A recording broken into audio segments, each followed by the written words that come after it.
There is a lot of controversy about the casualty figures that have been inflicted on the Pakistani side by the Indian Air Force strike at Balakot.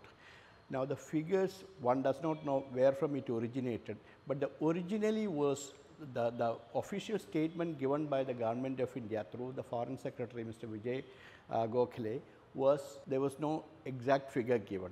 He had given a large number of terrorists, their trainers, and all of them have been killed, and also the brother-in-law of Masood Ashar has also been killed. That is what he had said. But later the figure of 250 came, but before that my understanding is that the media had been given off-record briefings by several people where they claimed 300, and based on intelligence report received prior to the strike, because there had been intelligence report prior to the strike that around 200 to 300 jihadis, including their trainers and other support staff, were being housed in this Balakot, this particular training center at Balakot. And so I assume that the figures of the figure of this 200 or 250 or 300 originally started from the intelligence report prior to the strike. Now, whether that many were exactly there at that time of the strike, nobody knows. And the Indian Air Force, when the Air Force chief was asked about the figures, he said, I have no figure. The Air Force does not have any figures on that. It's for the government to clarify on that. So which was interpreted by the media also as transferring the responsibility of the giving out the figures to the government, to the political leadership. Now, from the political leadership, there have been too many conflicting kind of figures that have been coming, because instead of any government functionary giving out a figure, even an approximate figure, it was the party president who came out with the figure of 250, and on what authority we don't know.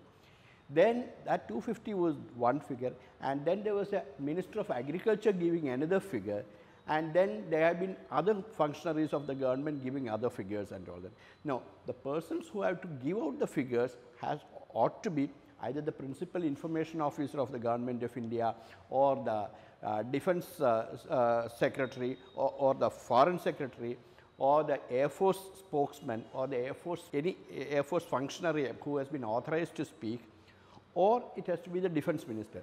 I mean, the big mystery is that none of us have spoken except the foreign secretary, who did not give any figure. So when they have not given out the figures, why should the other political functionaries who have nothing to do with it be giving out the figure?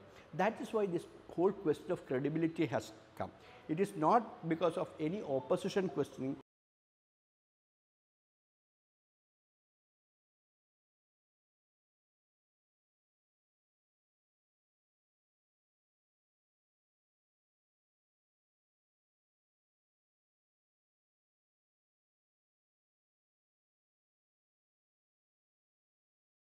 Strike or the number of casualties and all that. If anybody from the Air Force or from the government comes out with an authoritative figure, I think that the opposition and the media would be willing to believe that figures. It happened during the surgical strike, the post-Uri. Well, whatever the army gave out was believed largely by the government and the media. No question marks were raised at that time.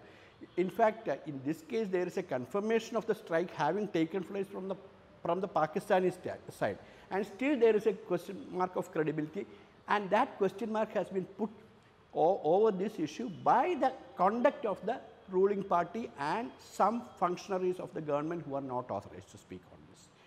I mentioned about the intelligence report prior to the strike. The intelligence report, what we understand, was based on the number of mobile phones that were found to be active at that spot prior to the strike.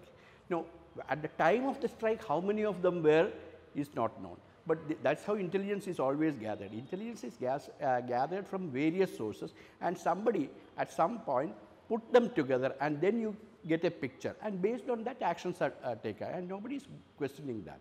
Now, there has also been the issue of the satellite pictures. I mean, some satellite pictures have been released from America and elsewhere, which show that the buildings are still intact. Now, the Air Force, when we asked them officially nobody is answering, but unofficially many of them have been saying that we use smart munition, which does not actually, smart munition does not destroy the entire building as it is. It can just go into through an open window and hit also, any smart munition. So they say it is smart munition must have been used. Well, in that case, it's incumbent upon the Air Force or any authority in the government to explain this to the people, to the media and the world at large. Nobody is questioning whether the strikes have taken place or not. But since a question mark has been put on it, and not by anyone in the opposition, but by elsewhere, I mean from elsewhere, from the world media and all that, it is incumbent upon the government to explain this. It is not answering, it is explaining, and that explanation is owed.